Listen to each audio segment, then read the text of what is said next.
All right, I don't know if you heard this or not. We talked about it a bit yesterday, but if you missed it, another test program in San Francisco. They've tested a lot of programs that have failed miserably over and over and over. Yet they're bold. They keep stumbling straight into the wall or off the cliff, however you look at it. $5 million a year now in this pilot program to give free liquor to alcoholics. Yeah, free booze for the drunks.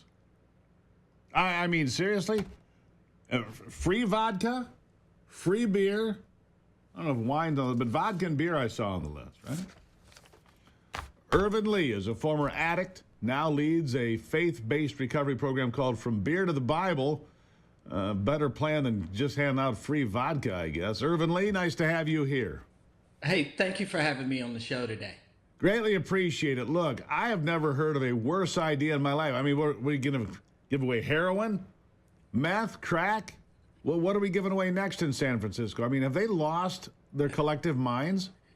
Well, I believe we're going to come to a point where they are absolutely going to allow you to destroy yourself with drugs and alcohol. This is absolutely... Wait. With one caveat, you can destroy yourself with drugs and alcohol, needles and liquor on my dime. I get to pay for the drunk on the corner. I get to pay for the addict that's stumbling down the street and defecating on the sidewalk. I get to pay for that if I live in San Francisco. It's insane. Well, the program itself and the fact that taxpayers are paying this is reckless, careless, and unloving. And we have to wake up in America. We have to wake up. I'm about the two things that America does not want to hear about, and that's Jesus and being sober. We want to numb our pain, our trauma, and not deal with root issues. Just treat the symptoms with drugs, pills, and other things. Anything but dealing with the root cause of addiction and our trauma and pain. Well, that's not, I mean, to be fair, addiction goes back to the beginning of mankind, whether it was opium dens or beer or liquor, whatever they found along the way, right? But as a general rule, the whole group didn't have to pay for the junkie on the street corner. This is where this one loses me completely. This money could be better spent, couldn't it? This money could be better spent in prevention, warning and talking to our young people about the dangers of drug and alcohol, but it also could be better spent by actually getting these people the help that they need. There are resources out there to help people get sober, but we need more of them. And absolutely, I believe in 12-step recovery, but true freedom from drugs and alcohol is only going to be found in Christ Jesus long term, and working what I like to call a recovery program that gives you a consistent and disciplined rhythm of living. Yeah. Here's my question. What is I don't know what our addiction rate in America is. My guess is that during COVID it spiked, that it went way up because people were, locked up at home.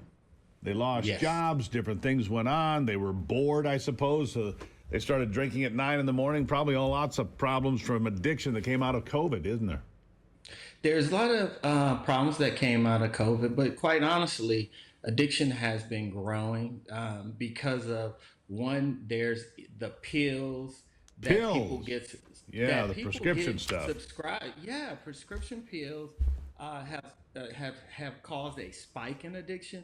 But also, the rates are estimated at somewhere between 10, I believe it could be as high as 20% of America is addicted to drugs, pills, alcohol. And then now you layer on gambling, and there are a lot of things that can ultimately destroy one's life. I lost literally everything to alcohol, and I had been in the alcohol business for over 20 years. And when you say you're in the business, what do you mean by that? Well, I've done everything you could do with alcohol. And I can tell a person, meaning I sold it, I marketed, I owned liquor stores, and I never made one good decision with alcohol in my body, not one. And I drank up until I was 46 years old. So I'm warning How did you get people. How did you get off that vicious cycle? How'd you break the cycle? Well, I had to surrender and go and get the treatment the help I needed, not risk mitigation by trying to go to a program where they're giving me free taxpayer alcohol. No, I went to a 31-day inpatient treatment center, and I found my faith in Christ Jesus, and I recovered, and now I'm healed, and I'm helping other people realize that you don't have to stay addicted to drugs and alcohol. There's help out there, and there's even help out there if you do not have insurance. There's still help out there for you. Right. There is help.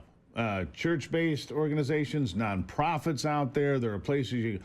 AA meetings are still free, I think. Yes, their meetings are free, and they get a lot of people sober. But most people don't do what you're doing today, is be brave enough to take on these issues, these programs that are actually keeping people stuck in addiction Well, and keeping them drunk. ultimately, yeah, I mean, keeping you're them not drunk. helping an alcoholic by keeping them drunk. Well, we'll help them ease into it. Look, the state of Oregon tried a deal where they legalized all sorts of hard drugs and said, well, as the other side of that, will allow people into addiction centers, so forth. They got like 12 people ever into an addiction center. It was like almost nothing. It was a complete joke. And this will be a joke. I mean, if the wino gets a bottle of Ripple or whatever it is, the wino, that doesn't help the wino, does it? Anyhow, I'll give you the last word. Give me the last word. So their program, $5 million. I researched it, and from the numbers I saw, they have helped a whopping 65 people. If you took that $5 million and actually put people into inpatient, you could help 300 to 500 people, maybe even 1,000 if you send them to free drug and get them alcohol off treatment. drugs. Get them off the street. Give them a future. Give them hope. Irvin Lee, I like the common sense, my friend. You come back anytime. I do appreciate talking to you, and congratulations on your sobriety. Keep the faith, my friend. I will. Thank you so much, Steve.